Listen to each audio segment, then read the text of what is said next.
damos esta tarde por permitirnos estar en tu casa. Señor, de tu gracia te pedimos para este tiempo, 2 minutos que vamos a meditar y terminar así el estudio bíblico de la carta a los Colosenses. Gracias, Señor, por la enseñanza que nos has dado estos 2 capítulos, y hoy que concluimos, nos pedimos de tu sabiduría, Señor, para poderla ponerla en práctica. En el nombre de Jesús, amén. Amén. Bueno, hoy terminamos esta carta que como hemos dicho, la podemos dividir en dos partes. Son 4 capítulos, los 2 primeros capítulos. Bueno, ya veo que estoy estrenando esta mesita, me gustó, fue una iglesia, me gustó cómo la tienen. Dije, pues puede hacer una así. Por eso tengo así esta mesita ya. Hay que modernizarse, dicen algunos. Bueno, 2 capítulos se dedica Pablo a dejar clara la autenticidad, la veracidad, la suficiencia de Cristo para nuestra vida. Los 2 primeros capítulos. Por eso podemos ver que Pablo en el capítulo número 1 enfatiza que es por medio de Cristo y que es solamente Cristo. Él es el único y verdadero Dios. No hay otro. Pablo en el capítulo 2 nos habla que por medio de Cristo es que nosotros tenemos la victoria sobre el pecado, porque ella venció el pecado, ella venció la muerte. Nosotros tenemos vida eterna. Es cierto, un día vamos a morir, físicamente hablando, pero Jesús dijo, los que mueren, los que creen, aunque estén muertos, vivirán. Y esos somos los que hemos creído en Jesús. No quiere decir que no nos cuidemos, no quiere decir que no estemos atentos a nuestra vida delante de Dios. Cristo es el primogénito de la creación. Cristo es el primogénito de estar de entre los muertos. Él es el creador de todas las cosas, en quien tenemos la victoria sobre el pecado, sobre la muerte, sobre el diablo, por lo que él hizo en la cruz. Por eso nosotros estamos confiados en que tenemos estas promesas de parte de Dios. Y la segunda parte, pues es lo que ya empezamos hace 8 días a hablar. Ciertamente en el capítulo 2, Pablo tenía una preocupación, que era que la iglesia de Colosas, y puede pasar, porque para todos nos puede pasar preocupaciones, pero Pablo tiene una preocupación por la iglesia, y esta era de que la iglesia no se desviara de la fe. ¿Usted recuerda quién fue que edificó o fundó la iglesia de Colosas? Epafras. Él era oriundo, o sea, el término oriundo de Colosas. Y según vimos en Hechos capítulo 19, estando Pablo en Asia, zona donde estaba parte de Colosas, la Odisea e Hirápolis, mucha gente iba a esa zona de Asia, y Pablo se dedicó ahí 2 años a predicar el evangelio.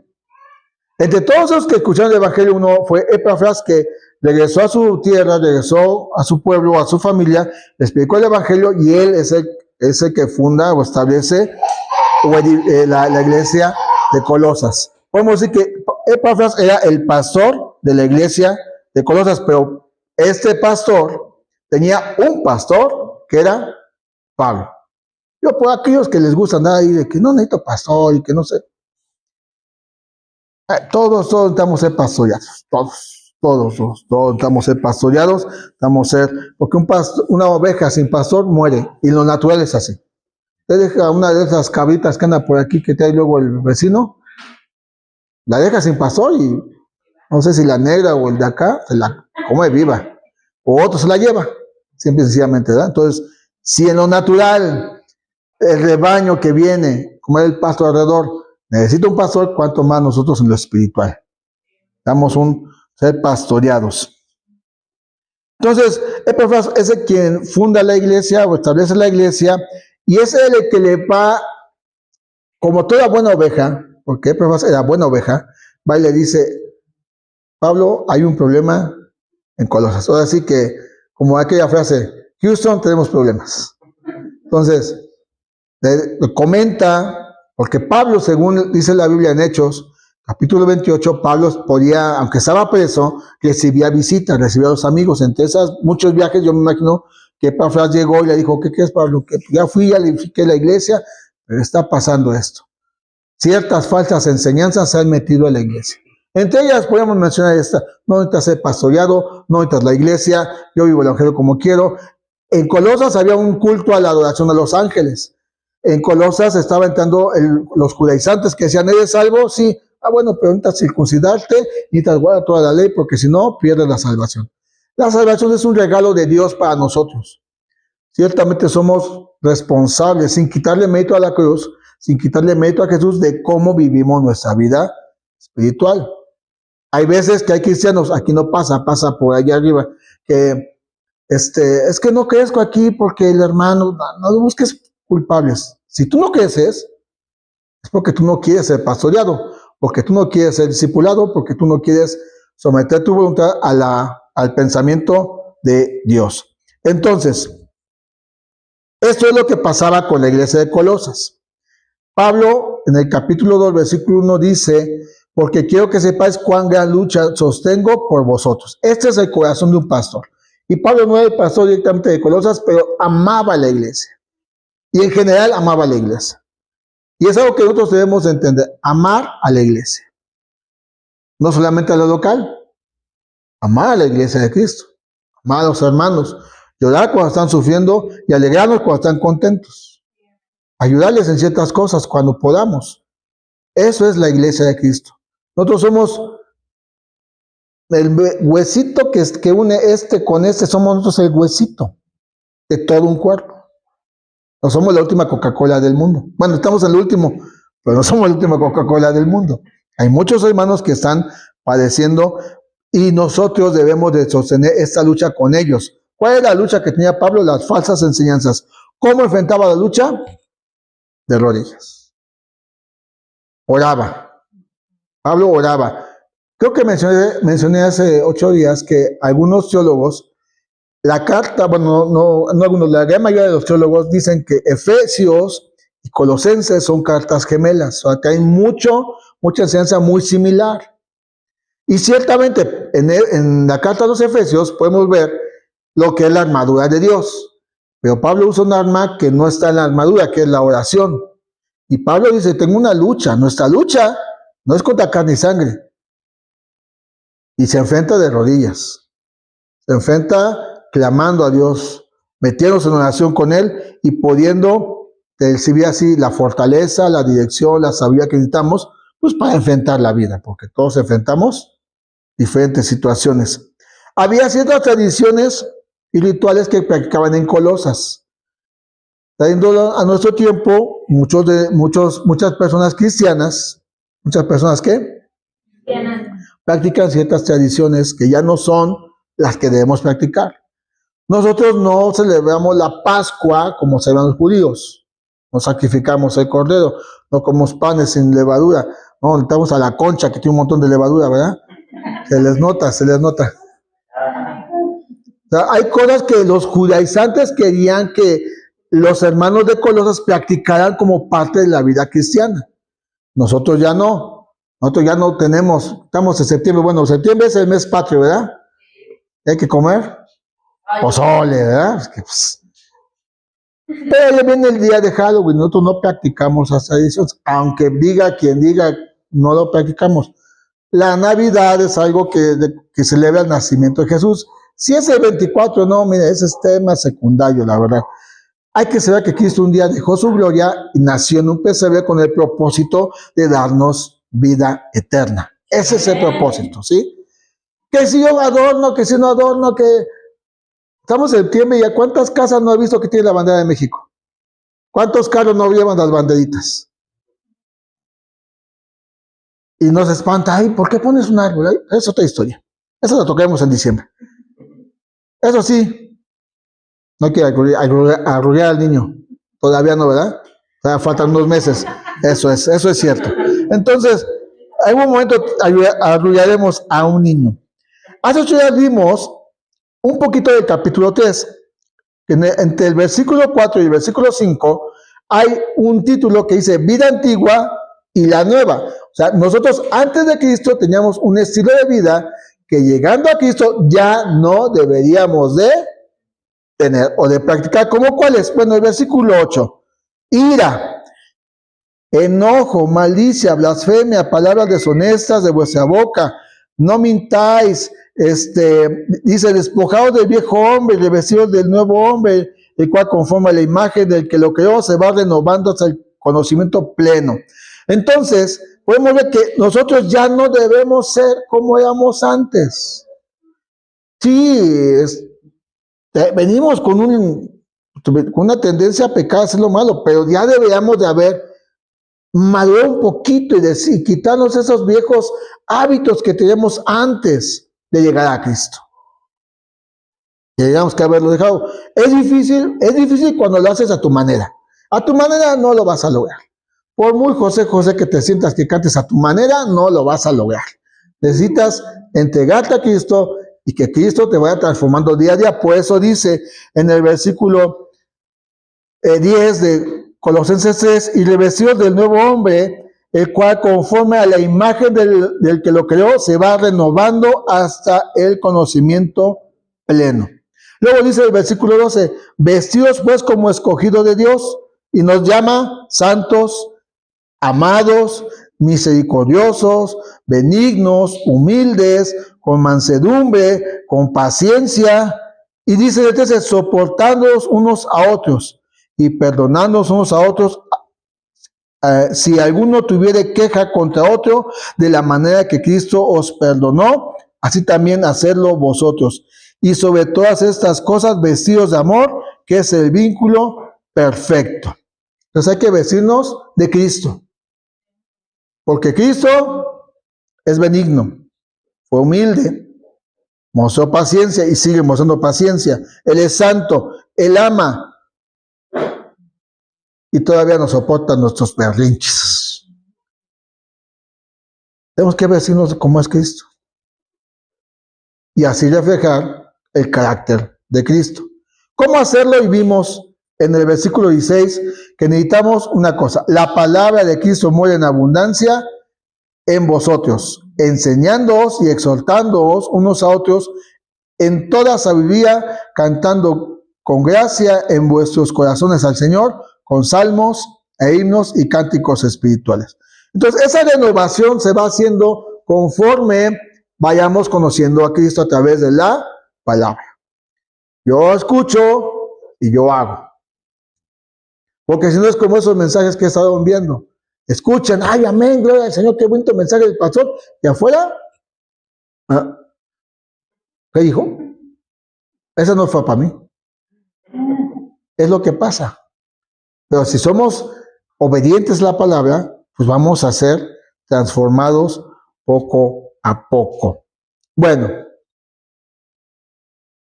ahora vamos a terminar hoy la carta. Voy a leer solamente algunas cosas del versículo 18 al 25, porque me quiero meter en el capítulo número 4. ¿Dónde comienza esta nueva vida que debemos de reflejar en Cristo? Es cierto, inicia aquí, pero donde debe de iniciar la manifestación, comienza diciendo en el versículo 18, casadas, bueno, no está Erika, pero le hablan a alguien. Casadas, estén sujetas, no que le pongan sujeta, estén sujetas a vuestros maridos como conviene en el Señor. Maridos, amad a vuestras mujeres y no seáis ásperos con ellas. ¿Dónde comienza este asunto de la vida cristiana? Comienza en la vida de familia, en el hogar. Después dice, hijos, ¿cuántos son hijos? Obedeced a vuestros padres en todo, porque esto agrada al Señor. A nosotros que somos hijos debemos honrar. Y en Efesios, en el capítulo 6 de Efesios, dice que ese es el primer mandamiento con promesa para que nos vaya bien y seamos de larga vida en la tierra. Por eso son cartas gemelas, dicen algunos, que lo que dice en Efesios, Pablo también lo transmite a los colosenses, porque el mensaje en general tenía que darse a conocer. Entonces, los hijos debemos obedecer a los padres, pero los padres, dice el 21, no exasperéis a vuestros hijos para que no se desalenten, o sea, no los provoques a ira. O sea, porque hay padres que, o sea, ¿cómo les encanta? Les encanta Desde muy pequeños, ay, igual que tu padre, burro, inútil. O igual que tu madre, que chismosa y berrinchuda y gritona. No, hay que... Luego, por eso, la verdad, hay muchos chamacos que salen de la escuela, pues que mi papá me dijo que era un burro. Te salen de la escuela. Los marcamos, los hacemos caer en ira. Los desalentamos. Cada uno, yo lo dije el domingo con los padres que van a presentar a sus niños, cada uno de nuestros hijos es diferente. Uno tiene una habilidad, otro tiene otra habilidad. Yo sé que Aaron es bien para buscar aplicaciones y bajar y aquí, acá. Lo he visto con mi esposa, cómo le ayuda en la tarea, y Jafet sí sabe, pero no sabe tanto. Así sabe. Hay veces que dice, dile a Aaron. Son diferentes. Aaron es muy apartado, muy callado, pero cuando habla, híjole. Ahora decimos mejor no hables, manito. Pero Jafet desde muy pequeño le encantaba el comentar, no que se queda chismoso. Le encantaba comentar, se metía a las pláticas de grandes y estaba de chiquito. Son diferentes. Y a veces decimos, ojalá fueras como tu hermano. Aprende a ser como tu hermano. No, cada uno es diferente. Mejor alentémoslos a las cosas que saben hacer. Decirle, tú puedes ahí, adelante. A Aarón siempre lo vas a ver. Yo este tallerismo por dentro. Desde niño quería cantar, entonces hay que alentamos, mejor dicho, en esa área. Él quiere su profesión, pues hay que alentarlo porque le encanta. Hay que alentar a los muchachos para que no se desanimen. Por eso, padres, no hay que provocar a ir a nuestros hijos, sino alentarlos. Y luego habla de los siervos. Aquí habla ya de la gente del lado de fuera del hogar. Sin que le pierda este pasaje, en Mateo, capítulo 5, en el versículo 14, Jesús nos llama a hacer algo. Y cuando hablo de hacer, no es de hacer con la mano, sino de ser algo, mejor dicho. Nos llama a hacer algo. Y dice en el versículo 14, vosotros sois la luz del mundo. Una ciudad sentada sobre un monte no se puede esconder, ni se enciende una luz y se pone debajo de un almud, sino sobre el candelero y alumbra a todos los que están en casa. Así alumbre vuestra luz delante de los hombres, para que vean vuestras buenas obras y glorifiquen a vuestro Padre que está en los cielos. Fuimos llamados a hacer buenas obras. Las obras no nos hicieron salvos. Nos hizo salvos la gracia de Jesús, pero sí nos ha dejado una encomienda a hacer buenas obras para que los hombres que no conocen a Cristo conozcan a Cristo a través de nuestro comportamiento. Entre eso, ¿cómo tratas a la esposa? ¿Cómo trato a la esposa? No ser áspero como una lija. Hay esos hombres que han visto que son ásperos, como lijas. No, yo llegué, vieja. Dame a comer. Nada más sirves hacer esto. Ya siendo cristianos, debemos decir, amor, gracias por los frijoles bien machacados que me has hecho. Así debería de ser. Las mujeres deben de ser gente que no le ponga la jeta, sino que esté, mi vida, está bien. Por eso la mujer es la ayuda del hombre. No es ni la más y tampoco la menos, es la ayuda. Y Pedro, en ese sentido de los matrimonios, nos dice a nosotros que debemos amar, cuidar a la mujer para que nuestra oración no tenga estorbo. Maltrata a la hija de Dios, Dios no te responde. Pablo en Efesios nos llama a los hombres a amarla como Cristo amó a la iglesia, que se entregó por ella. A ese grado. No creo que en ese sentido, y lo digo con mucho respeto, el hombre tiene un grado más de responsabilidad y de manifestar amor. La mujer ama mucho la mujer, pero Cristo nos pone a nosotros en el sentido de amar mucho más a la mujer. Obviamente a nuestros hijos. Y empezando ahí, entonces los hombres del trabajo donde te desenvuelves van a decir, mira este joven cómo le habla a su mamá, Jefa, apúrate, jefa. Chale, jefa. Bien de Nesa, chale, jefa. Y los padres, a los pequeños, burro y todo eso. Pero los amos, los patrones, los que tenemos, o los que tienen, mejor yo ya no, ¿verdad? Algún tiempo tuve gente bajo mi encargo, o sea, de cómo estás, te veo mal, o sea, interesarse, no, que apúrate. ¿Quieres aumento? Pero por eso los siervos, si quieren aumento, lleguen temprano al trabajo.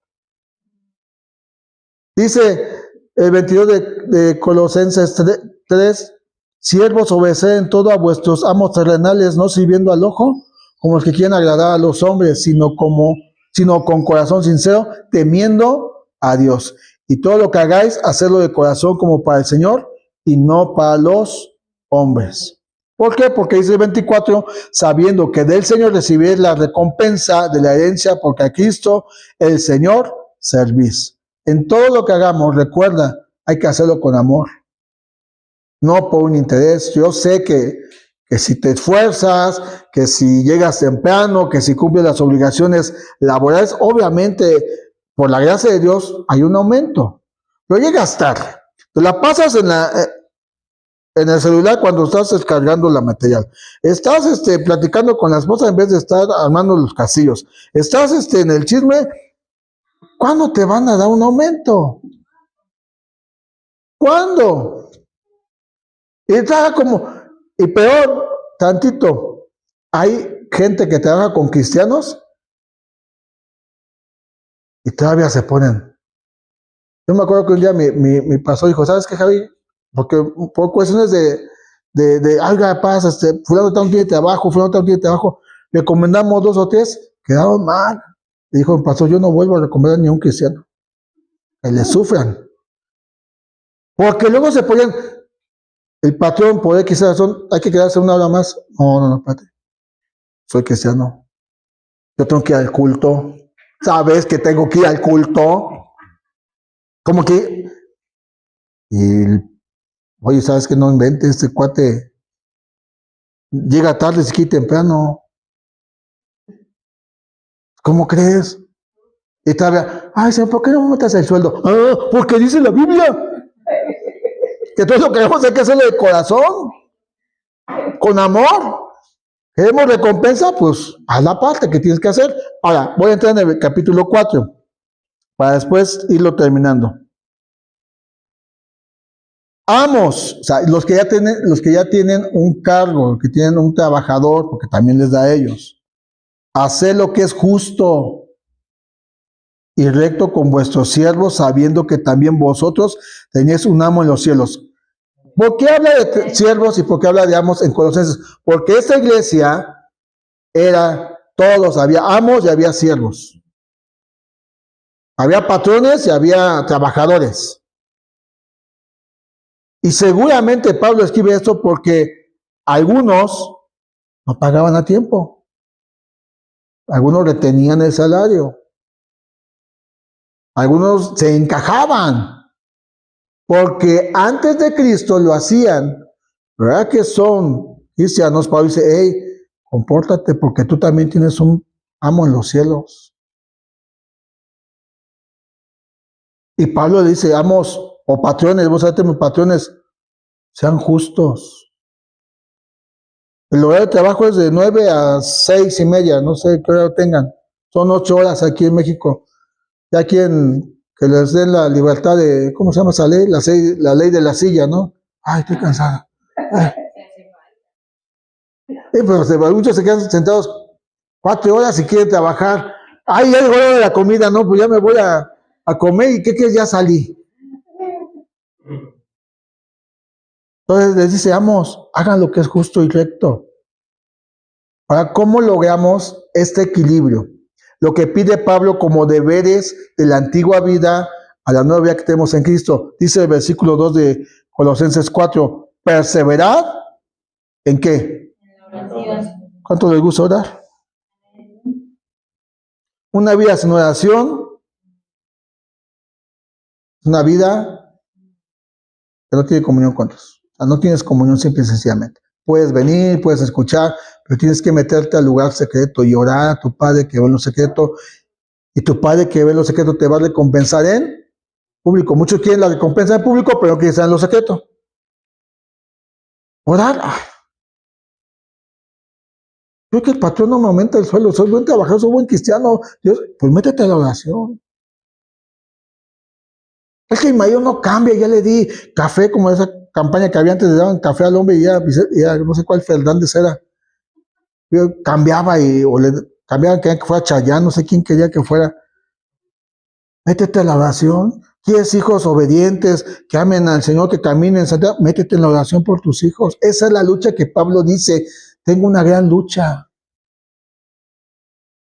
¿Quieres que tu esposa te atienda bien? Métete en oración con Dios por ella. ¿Quieres que tus padres busquen al Señor? Métete en oración por ellos. Dice, perseverar en oración, velando en ella con oración de gracias. ¿Cuándo damos gracias nosotros? ¿Cuándo damos gracias? La comida. Pero ¿cuánto damos gracias en medio de la lucha? Porque dice, con acción de gracias. Damos gracias cuando ya tenemos el resultado.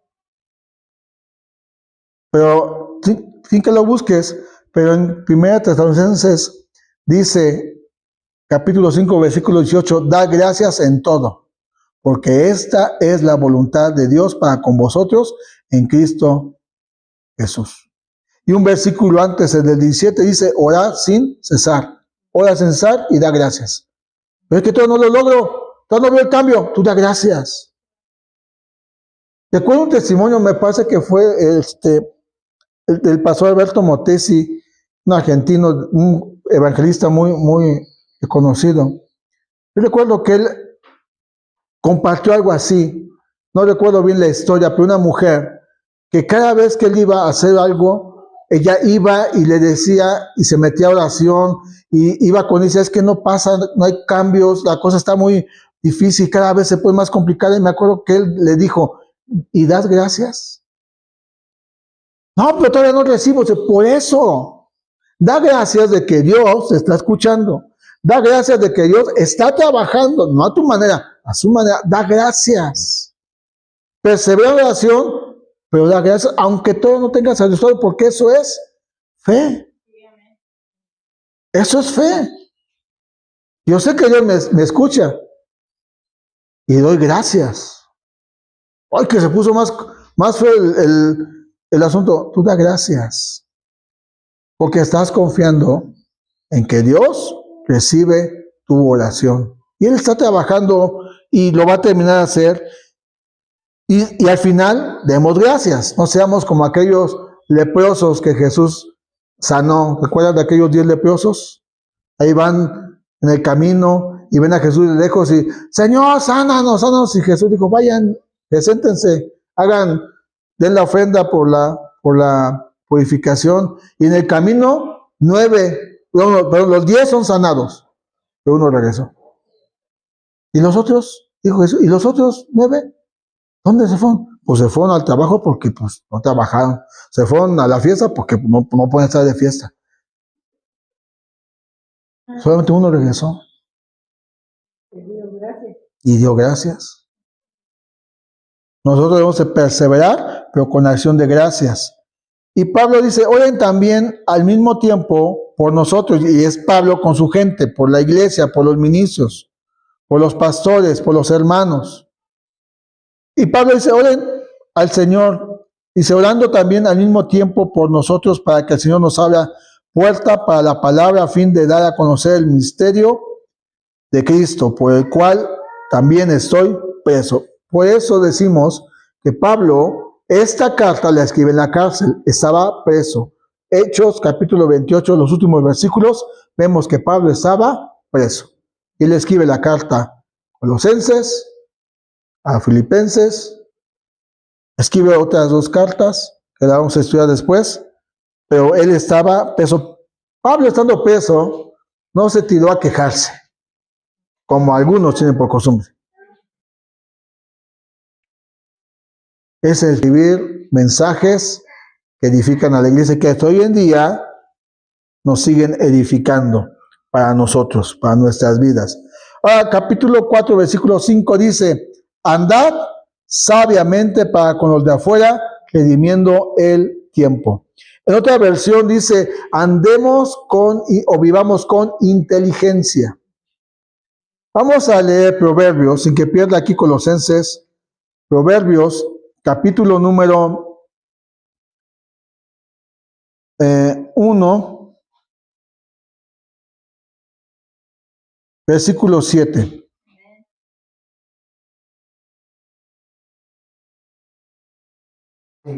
¿Ya lo tiene?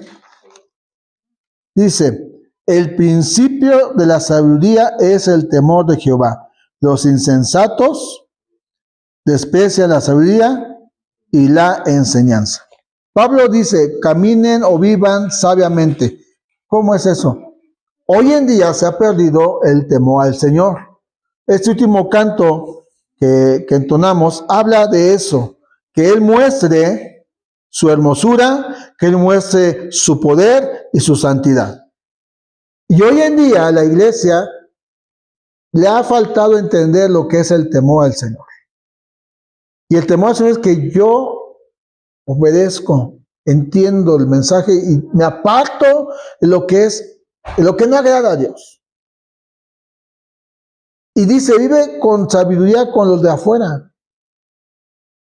A los hombres les estoy enviando un devocional de hombres, para hombres, solamente de hombres, que habla sobre nuestras amistades que tenemos. No es de que, aunque sí, Dios tajantemente ha hablado de ciertos tipos de amistades que no debemos de tener, pero al momento de que yo voy a trabajar y en el trabajo estoy con un compañero grosero o alcohólico o que insulta a la mujer, yo no tengo que comportarme así.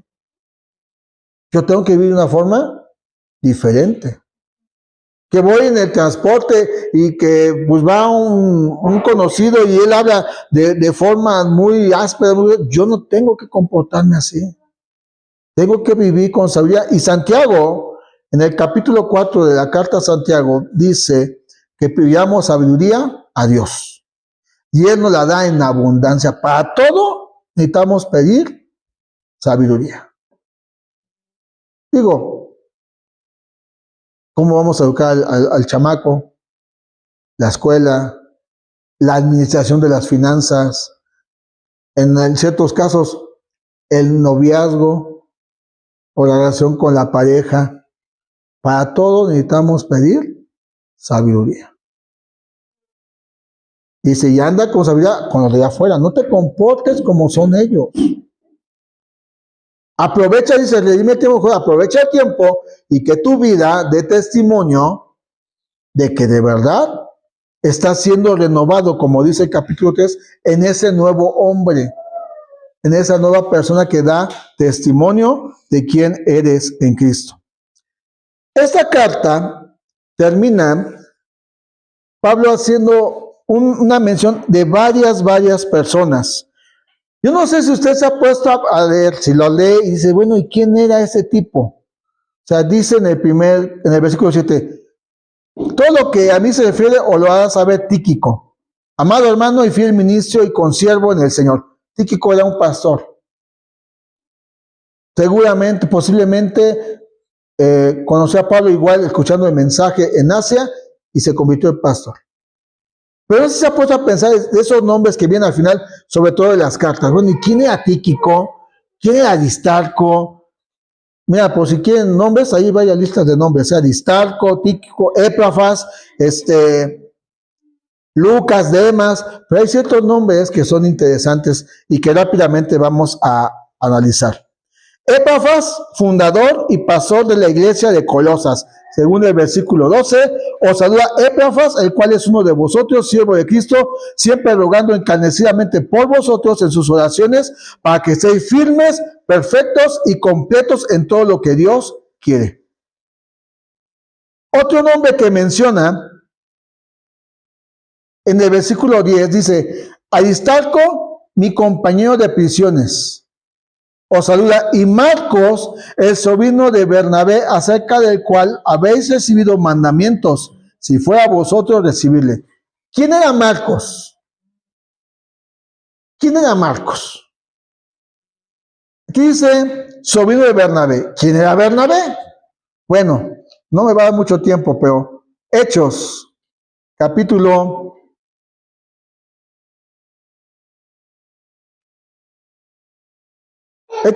9, versículo número 26 y 27.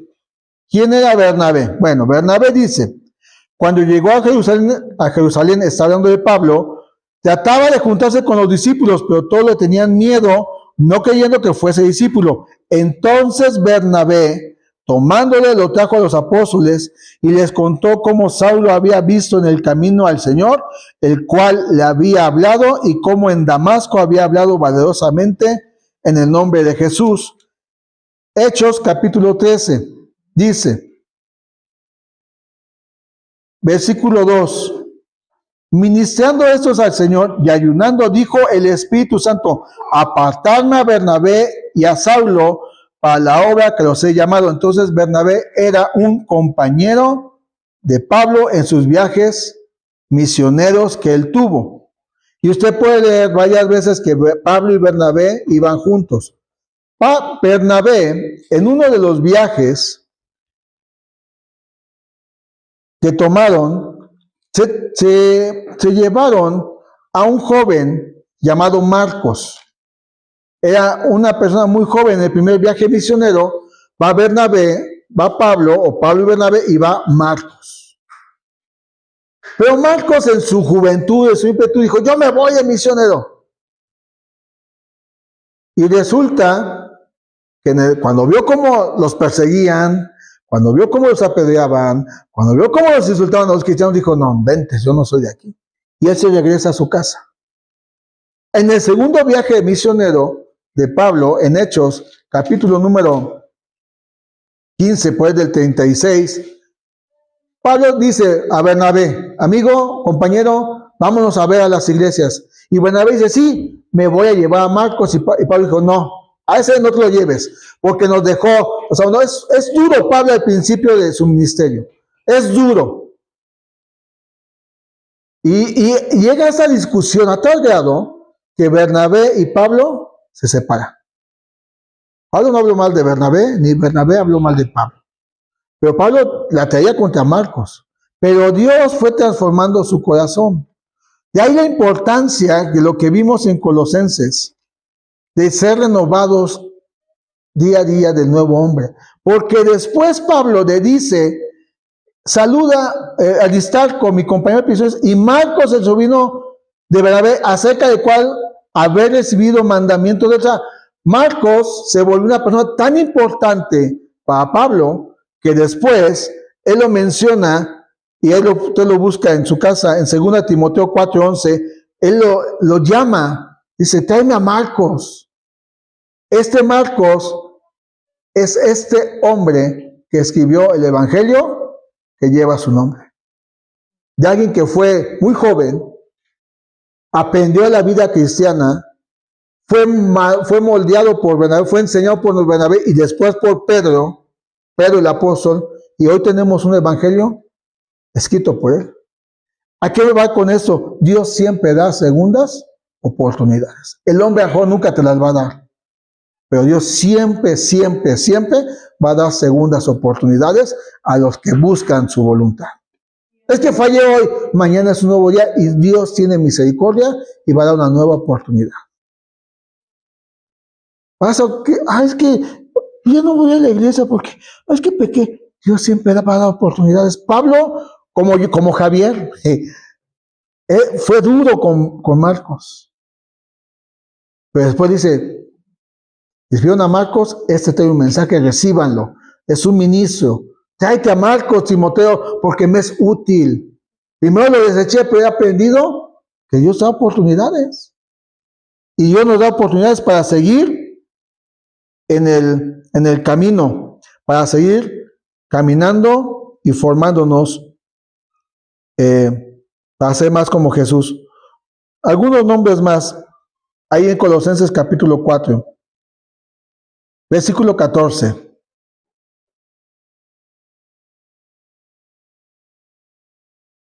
Os saluda Lucas, el médico amado, y Demas. Lucas es este médico que escribió el evangelio que lleva su nombre, el evangelio de Lucas. Un discípulo de Pablo, no fue de Jesús. Y también escribió el libro de los Hechos. Pero hay uno que se llama Demas, ahí en ese versículo 14. Demas es mencionado también, adelantito, en la carta de Filemón, en el capítulo, que está más de un capítulo,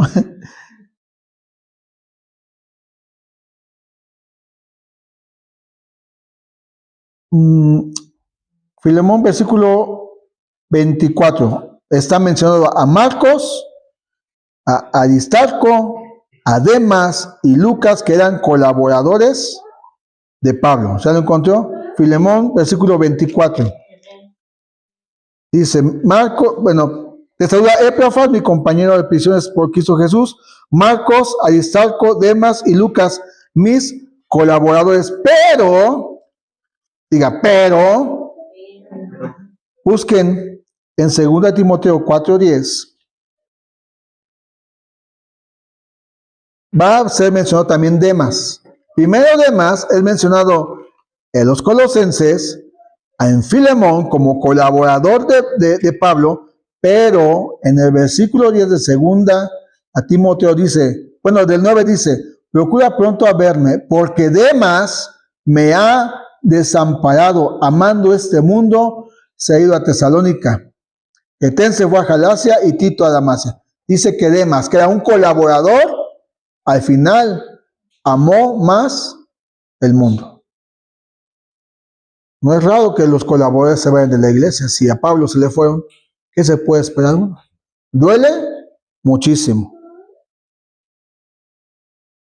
Pero este Demas nos enseña lo importante que es cuidar nuestro corazón. Demas, como Judas Iscariote, no cuidó su corazón. Si ustedes están sirviendo en un área, cuiden su corazón para que el mundo no los gane. El mundo enseña muchas cosas, pero no todas son realidad. Además, es un ejemplo de que alguien puede llegar a la iglesia a servir, pero la importancia para los pastores de conocer a ese tipo de personas. No, canta bonito, pues ponle alabanza, espérate, ¿de dónde viene? Es que necesito, sí, pero ¿quién es? Porque diría un viejo dicho mío, ministerios vemos, pero corazones no sabemos. Y Demas fue esto. Todos somos tentados por el mundo y todos debemos de cuidar nuestro corazón para que no amemos al mundo y nos vayamos de la voluntad de Dios. Me la voy a jugar con Aarón, así que regresemos rápidamente a Colosenses. Ahora quiero terminar con el 4:17 de Colosenses. Decida Arquipo, mira que cumplas el ministerio que recibiste en el Señor. Decida Arquipo, mira que cumplas el ministerio que recibiste del Señor.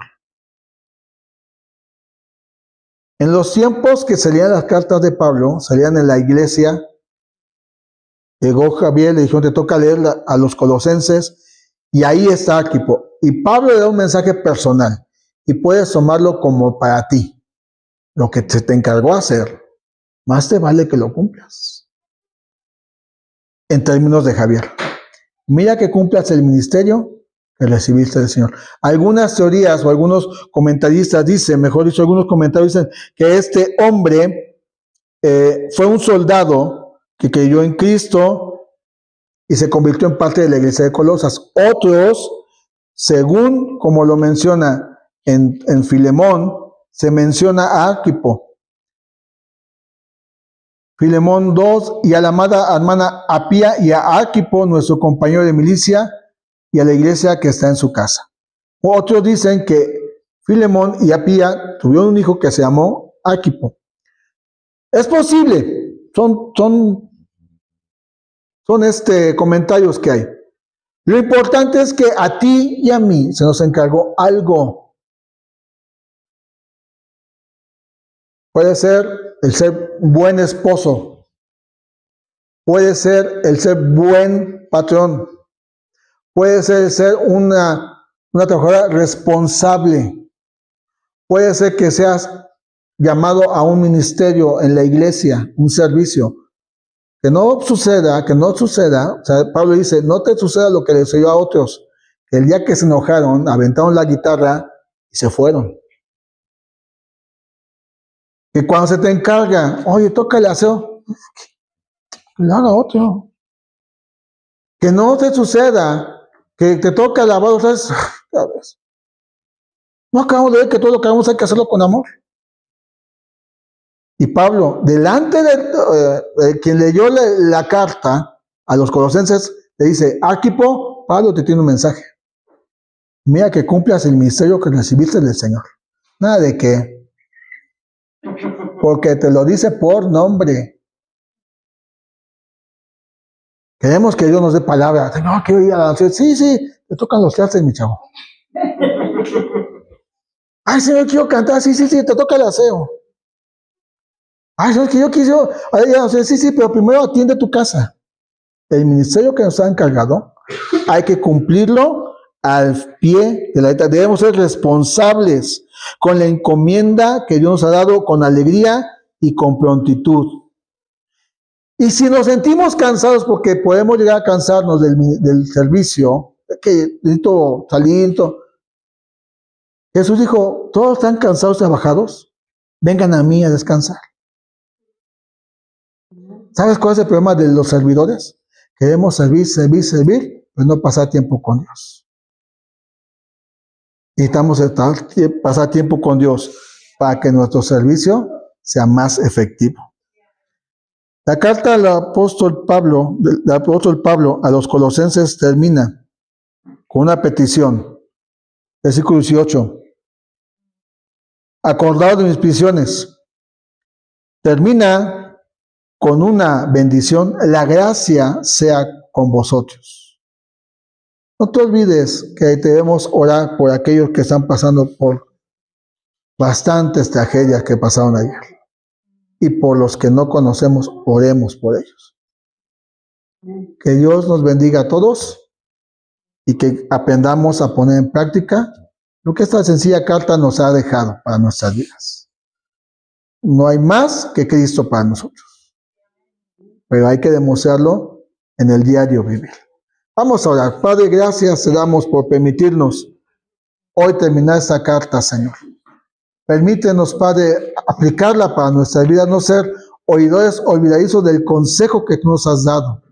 Y permítenos, Señor, de verdad permítenos, Padre, reflejar a Cristo en nuestras vidas, en la familia, en la relación de matrimonio, en el trabajo, en la escuela. Ayúdanos, Señor, a cuidar nuestro corazón para